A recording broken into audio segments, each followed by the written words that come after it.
and welcome back to Heart with me, Shakti Sundari. I'm here in the heart of super trendy Camden, London, with Kenny Mammarella-D'Cruz, who is known as the Man Whisperer. So welcome to you, Kenny. Thank you. I'm super chuffed to be here with you. And I can't wait to hang out. I've seen your other videos and I just love the way you relate with people. So, lucky me. Thank you.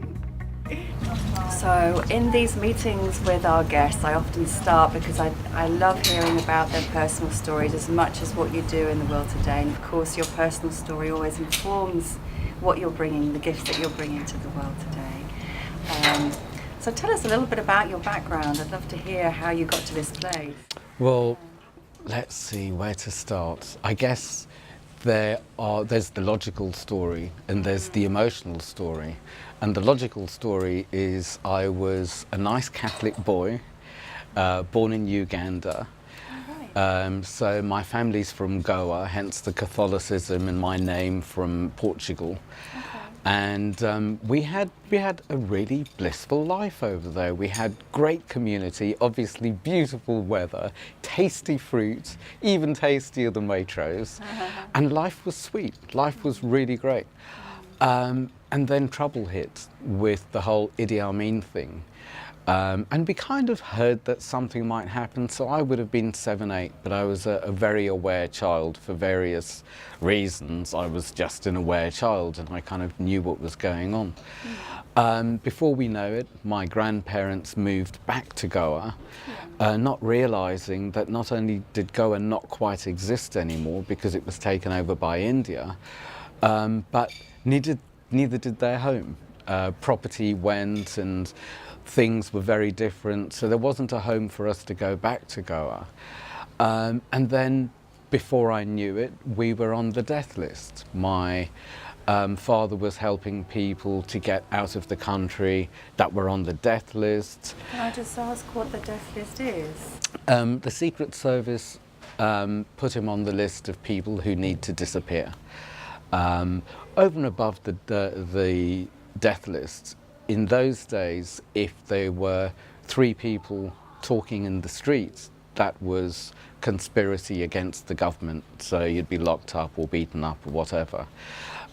If there was anything going on in the streets, whether it was beatings or shootings, and anyone looked, then the same situation, you'd be taken away. So it was, and there were curfews. It was a very, very, very dangerous time. My history's not great, so you're basically living under a military regime. Yeah. And the context for your family being there initially, was that your father's profession or what had taken you there in the first place? Both parents were born in Africa. My mother was born in Uganda. My father was born in Kenya. My father looked like Casey Jones. He used to drive steam engines from Kenya to Uganda, and he's got so many adventures of, they both have hunting and just being in Africa and having this life. So my grandparents moved there. I guess it was mainly for work, really. You had quite a rooting there. Oh, totally, it was home. Yeah, it was home. And we are from a bubble that no longer exists. So in Goa, we're foreign because we are from Africa or from the West or whatever. People, when we got on the death list, we were followed and our phones were tapped. We had to go into hiding after a phone call saying they're going to come and kill us that night, etc. How old were you at this point? I was 7, 8. Right. Yeah. But with that, we were disconnected from our community because I guess it would be dangerous. Well, it would be, there's the whole conspiracy thing. If we were together, then who knows what we were cooking up. But it would be dangerous for them to know, to be in contact with us. So you were isolated. Exactly, totally isolated. We didn't know where anyone went, and people pretty much had to run for their lives. And for a long time, we were in denial. It's like, surely this will pass. And my parents, grandparents, etc., we used to try tribal troubles. That would often pass, but this wasn't passing. So Yeah, we ran for our lives, and for years the greetings that my parents and their friends that they were brought up with, it wouldn't be, "Oh my God, it's so great to see you." It was more like, "You're alive. How did you get out?" Which was weird. So after, well, we left my father in Uganda, and we didn't know whether he'd survive. So where did you head off to? We flew over here. We had British UK. passports, yeah. So we were on my mother's passport. We got out. We were in refugee camp. We were pretty much the only Goans in refugee camp. Everyone else was from India, so they had their language and their traditions and their religion, and we were kind of isolated, pretty isolated there too. And from, I think it was 9 months later, my father came to the UK, and he was quite a different man. He'd really, really been through it.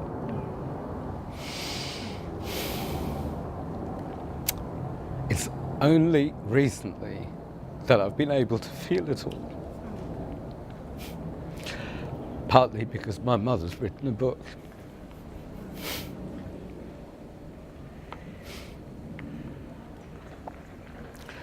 And she wrote it for my brother and I. And so many fantasies now make sense. And it's in revisiting the emotional part of the story that we've been able to set ourselves free.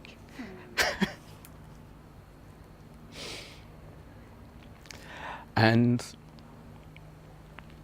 I guess that's the essence of my work, is it's the emotional story. Feel it, follow the feeling, and what needs to be accepted and felt and included and taken along, rather than suppressed and bricked over and survived.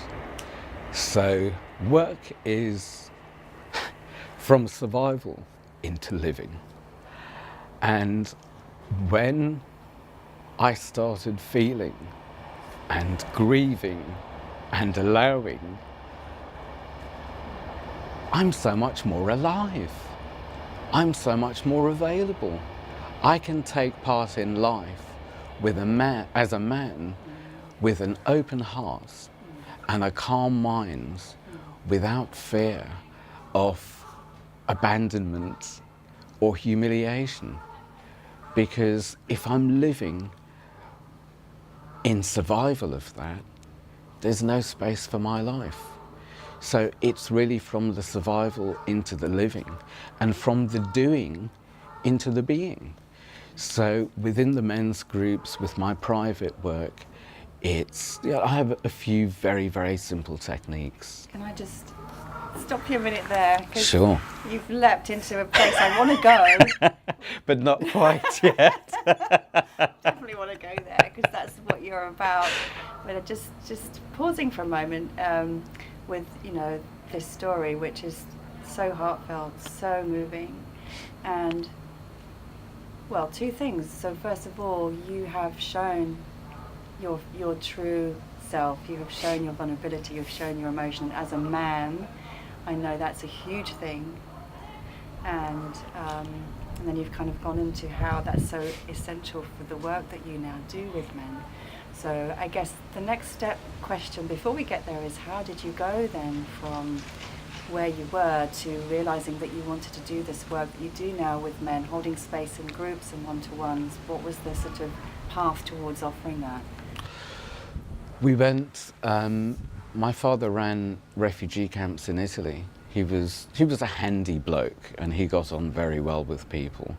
And he managed to get all the different, I don't wish to be rude, the different flavours or tribes or types of Indians together, because everyone needed to cooperate and deal with what was going on. And then when he came to the UK, he helped to run a refugee camp here. Yeah. And we heard about a small community in Wales that was Welsh. It was the crossing to Ireland, so it was Irish, it was Italian, it was Catholic, it was what we were used to, and it was small and safe. So we moved to Fishguard, and I had a very good childhood. But again, we were surviving. And I developed all sorts of mental health issues or emotional health issues. I don't really know what you'd call them. I used to twitch and grunt. I had Tourette's. I used to pick at myself. My fingers, pull my hair. I had obsessive compulsive disorder, obviously post-traumatic stress disorder. I had the whole family of things, eating disorders, etc., etc. And it was all part of survival. So I guess in a way, this was the overflow as I held things together and the family survived. And in a way, they were my dirty little secret, because most of these things, no one can miss the twitching and grunting, but most people didn't know what was going on, and I was just surviving and trying to be normal. A lot of the people weren't used to coloured people. They hadn't, coloured's just not a politically correct word anymore. What am I these days? People of colour. It's difficult to remember. Did anyone try to diagnose you or make you better, or take you to a doctor or a therapist or any of that stuff? I don't think it existed that much in those days. It was working class Wales. Right. We were in a street we were in council houses, and the people were wonderful, and we were accepted, and we were normal. We were part of. We couldn't really ask for more. Refugee camps weren't great. We belonged, we were safe, and we were starting from scratch. We were learning to cook, learning to clean. I remember my mother the next door neighbours showed her how to peel a potato, and the first time she did it, she took it next door to check whether she did it okay. It was really starting from scratch in order to turn into my own man, because I was used to being a little boy pretending to be a man. I was used to being, in a way, enmeshed with my mother, taking care of things. So there was the whole Oedipal thing going on. I needed to be my own man rather than a man that other people liked and rated and respected, because it needed to begin and end with me. So I realized I needed to sit with things. I needed to sit with my shadows. I needed to get into my emotions. There were a lot of things that I needed to somehow unlearn. I didn't know what I was doing, but I needed to somehow set myself free and become, I guess, my own self-respecting man in alignment with who I am, and start again from my foundation in alignment with myself in relationship to the world, rather than a jolly good blag that does the tricks and survives very well. It's just, I couldn't do it. It didn't leave space for me. And I guess I've had a Catholic life. I've also had a very spiritual life. I've also had a theosophical life in a way, because for me it was the study of the essence of the religions and nature and science and the shadow and everything else. So I studied a lot. I needed to live it. So I explored. I've travelled and lived in various countries, and I didn't realise that at some level I was looking for a home. I was looking to be invisible and normal. It's the inner journey that really allowed me to find my so-called wounds, to find where I was stuck, to find what I needed to know and what I needed to let go of. So looking at you now, of course, people are going to be thinking, well, he's not twitching and grunting, he's not cooking himself. I've done quite well, eh? Yeah, it seems like this amazing, it's a very put together, present, real, authentic man. Thank you. So that's amazing. So what has happened? Like you said you did this inner work. I'm sure there's been so much, and I know that from my own journey, it's an ongoing thing, and there's always more. But are there particular trainings, courses, workshops, teachers that you found most supportive for you in that journey? I can't really say there are. I needed to. I've read a lot, I've done workshops and things and whatever. I I had to unlearn. I didn't know. I had to unlearn. I needed to find little techniques that in the moment I could turn things around. I needed to find a voice that I could communicate without being an authority or a victim or in any way put on an act or a good show. So, I mean, there are all sorts of things, like I got through various coincidences to know a guy, I don't think he's known at all, he's dead now, called Mike Portelli. And it's through him that I found A Course in Miracles, which was a lot more mainstream and usable than Blavatsky in Theosophy, for example. And I guess that was quite emotional work, following the feeling and finding where the depressed pause button was. But with a lot of things, it's like, no, I need this to be really simple and to be turned around in the breath. So I learned, and I used to be addicted to survival and what was going on in my head. And I'd believe all of that rubbish. But that kept me second guessing, in control and not present. And I needed to be present and connected and able to respond to what life brings rather than react. So one very simple thing that I do and that I pass on is, as soon as I find myself in my head trying to work something out, I stop. I don't even think to the end of the sentence anymore, and I take a deep breath in. And as I breathe in, I think, thank you for reminding me who I used to be. So used to be is in the past. And I used to be that thinker, that controller, that second guesser, that person that needed everyone to love and approve of me and know that I'm surviving, and I guess, positioned myself. So as I breathe out, I'm no longer thinking those things, and there's space for me to exist in the present. And then I engage and take part with what's in front of me. Like, how simple is that? It saved my life. And I pass it on. And it takes a lot of practice in the beginning. And I remember to do it. The most difficult time is when I'm in fear. And this is how I adjust to coming back to love. It's not always easy. Sometimes it seems like a really silly option. But hey. What I love as you're talking is that you've mentioned, spiritual concepts, theosophy.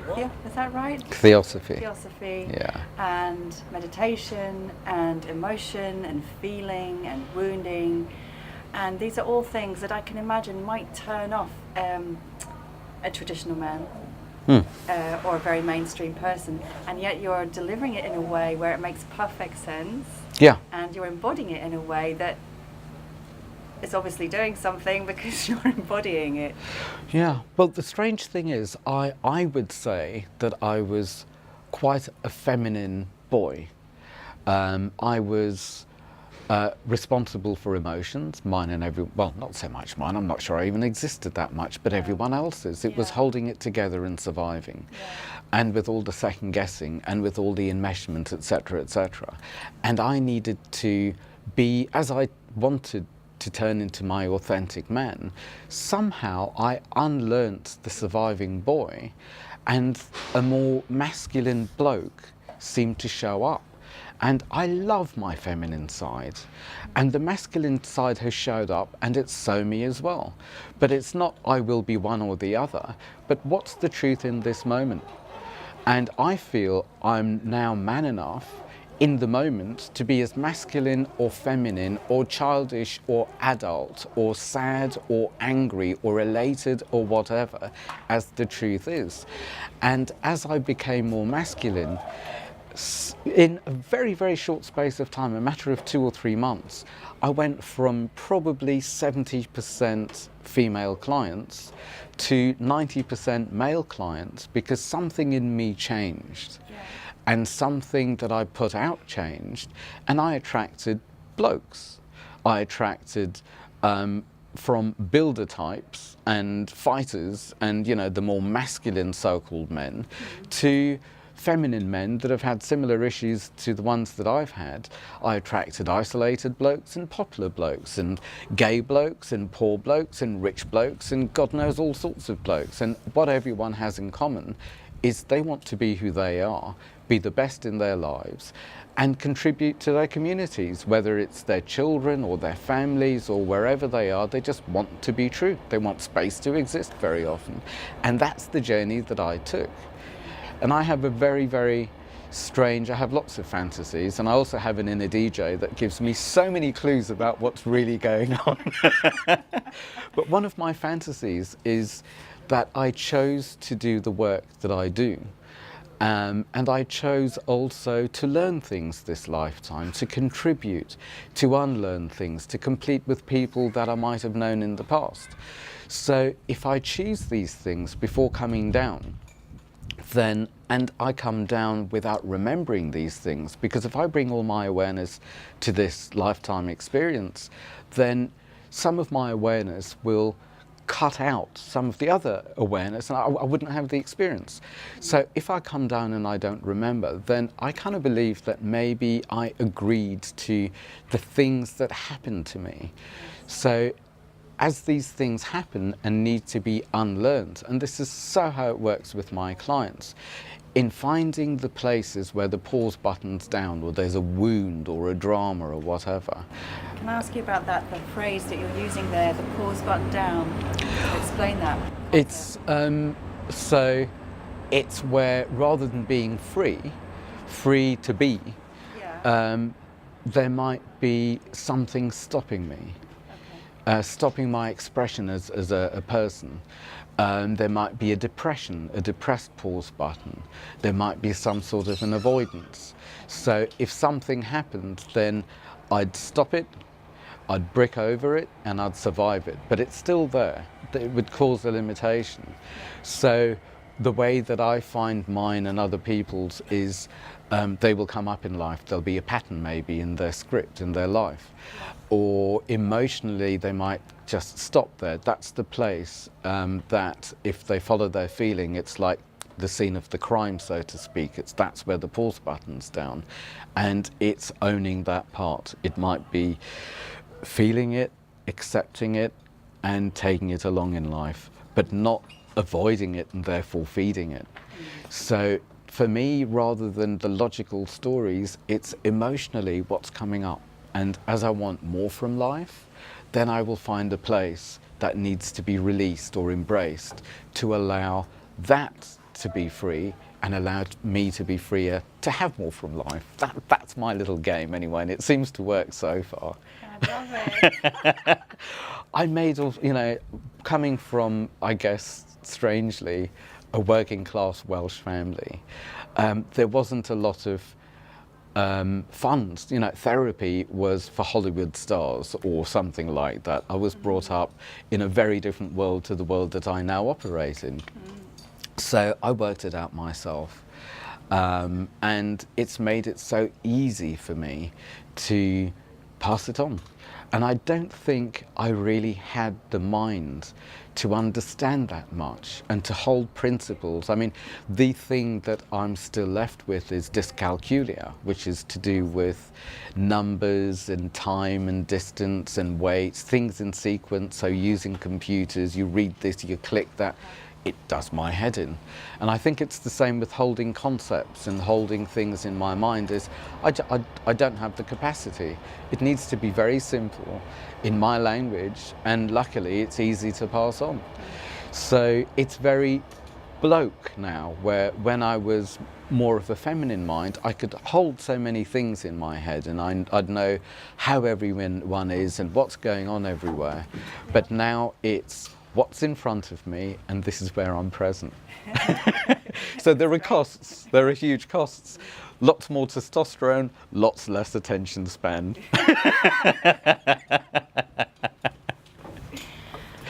So I'm going to ask you about your work. You've mentioned different aspects of it already. Sounds incredible and very powerful. You run groups for men, you work one-to-one. So I'm curious to know, who comes to you and what do they present with? What are they seeking support for, and what are the typical questions, issues, challenges that are confronting men, because most of your clients are men now. So, yeah. It started very selfishly. After being away from the UK for 4, almost 5 years, I lived in Sydney for a couple of years, and I travelled here and there and did all sorts of things. I came back to London, and my friends couldn't meet me at a depth that I needed.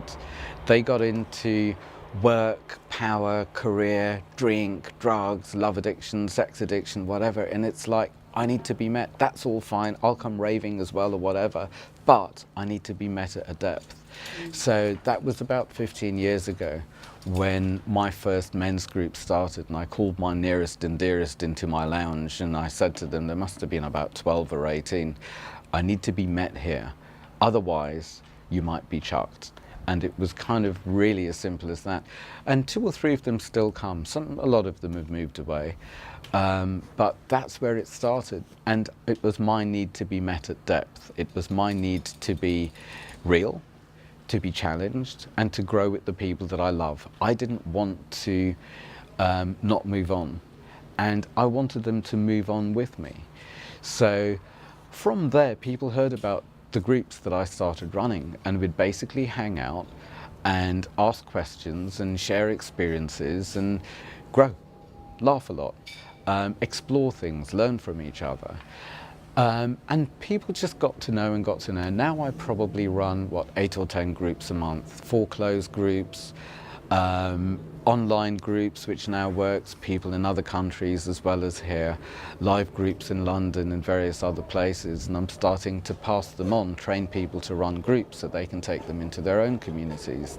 So what sort of titles do the groups have? So, what is it that people come expecting or looking for? A lot of people come because there's an issue, and it could be that they're stuck in themselves somewhere and they realise they have the same relationship scripts, or they can't attract a partner who can meet them, or they can't attract a partner at all, or they have betrayal issues or health issues, or they don't know how to be their own man or a father, or it could be, a very basic, real career thing or a basic life thing. And then after a while they realise that the outside's not going to change, but they can change. And as they change, then life might treat them differently. So I would say it's generally 20s, 30s, 40s, and 50s more than anything. And it's not about the age that they're at, it's the stage that they're at.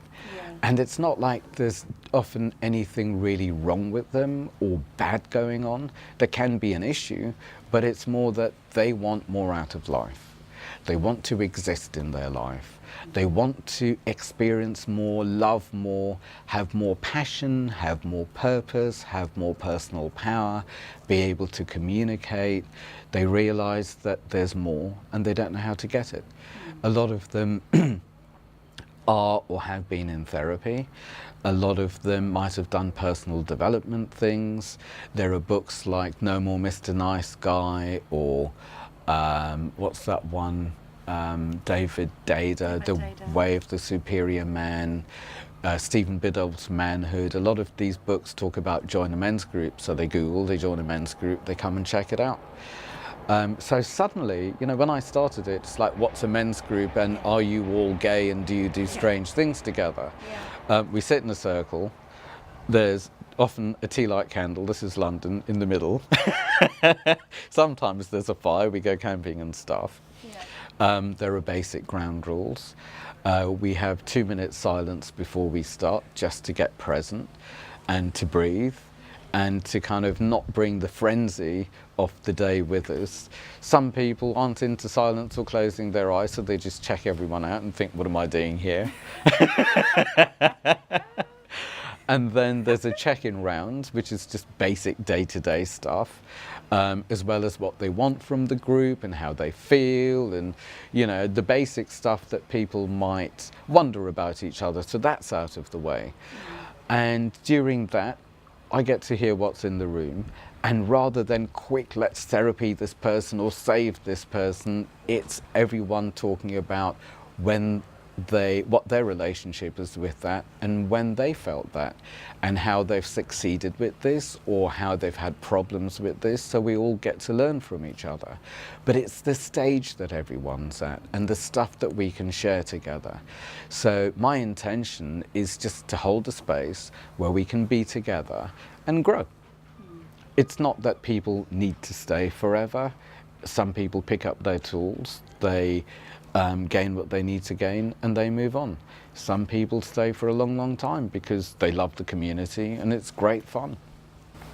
Wow, it's just amazing to hear that you're doing this amazing work.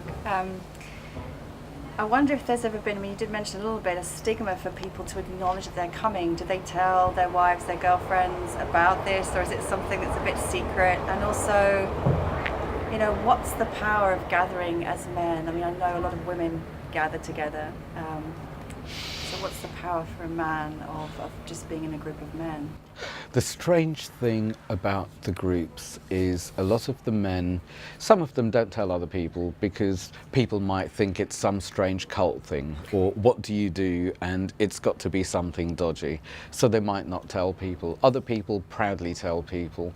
Other people will tell people who they think might benefit from it. Yeah. Doesn't really matter. But the strange thing about the groups is people, especially in the closed groups, or the people they get to know, will say, the people here know me better than the people in my family or the people I was brought up with, because I can be me and no one wants me to be a certain way or suppress anything. There's space for me to get to know myself, express myself, and really be met. So people just find themselves and they find a way to express. They find a language that's not colluding or justifying. So one of the ground rules is using I statements, and it's a lot more powerful to say, I feel scared when so-and-so happens, rather than, you know, when so-and-so happens and you feel scared, well, actually, that might not happen for other people. Other people may not feel scared, and it may limit a way of getting over that fear and claiming that power. So there are very basic ground rules to be with presence, about now, rather than always. That might be used to, which makes space for now. Obviously, things like confidentiality. And the final rule is playing big enough to be challenged, rather than how do I, and this is very, very often the case with men, who do I need to be and how do I need to act so I'm not humiliated or abandoned or told off or, you know, any of those things. So it's a place to find the edges, be met at the edges and grow. It's amazing how I remember one group where there was one probably 40-something gay guy, and sometimes there are more, sometimes there are less, and there must have been 7 or 8 everyone else was identifying as straight, and they were anywhere between, I think in that group it was 20s and maybe early 50s, and he was talking about his relationship issues, and all the other guys, this is only a one-off, all the other guys were giving him pickup tips. How cool is that? So it's very much the same side, and there are, say, retired working class older men and young aristocracy. It's such a cross section, and from the first round people get on the same side and it's like, there's space for me here, there's space to grow, there's space to explore. We laugh so much. And I'm astounded at the things that people say in the groups, the depth they go to, the courage they have to tell the most embarrassing things, the things that generally they know that they'd be judged for in the outside world, but rather out, and it doesn't own them anymore, then kept separate and kept as their secret, and they're disconnected. Is there, I've just got a couple more questions before we complete.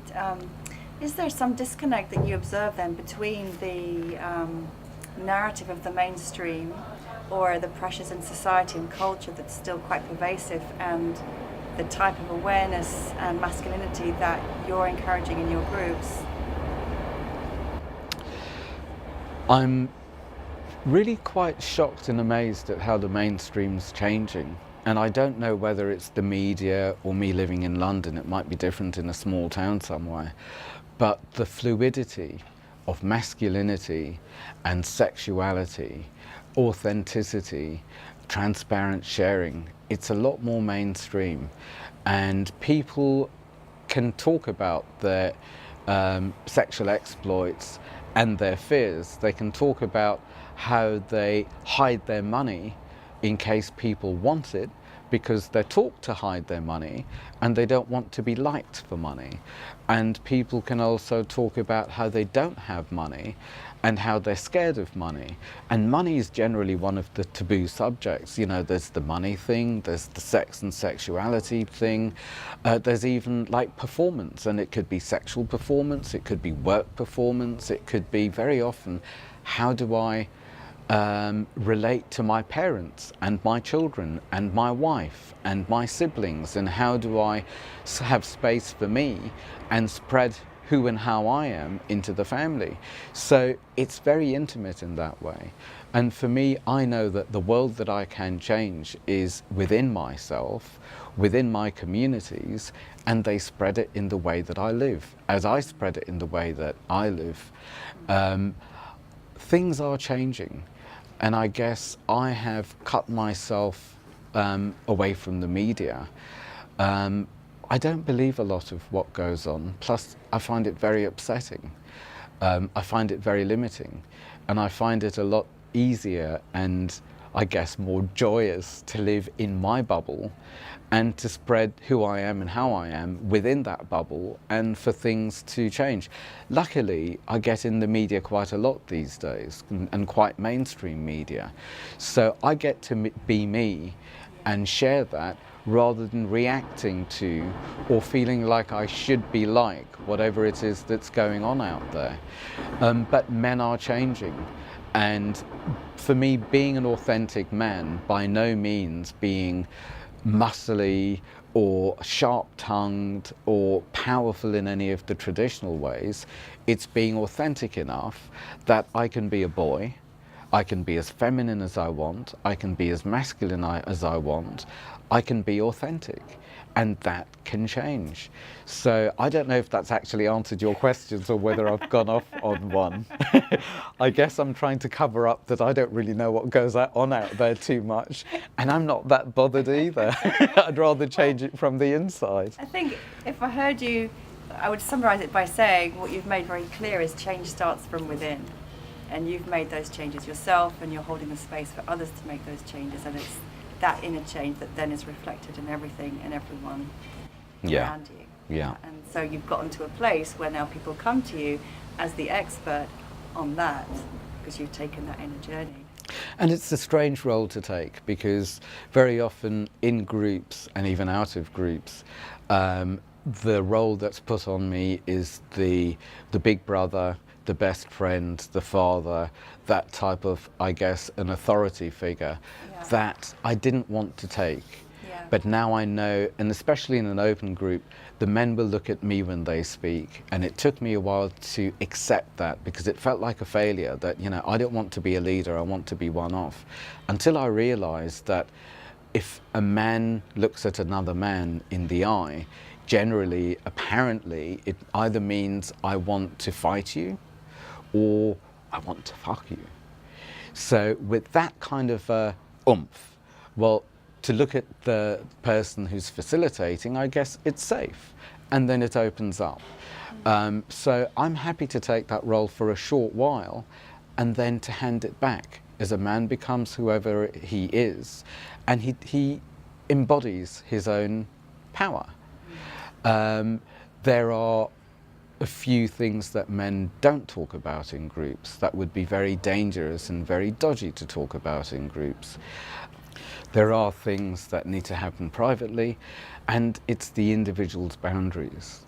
But God, some of the things that we sit with.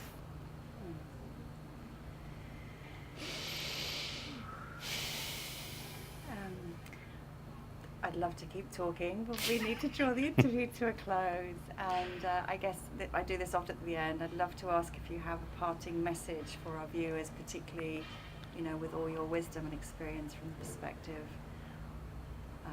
a message for men, actually. That's what I'd like to hear. I'll tell you what crossed my mind straight away.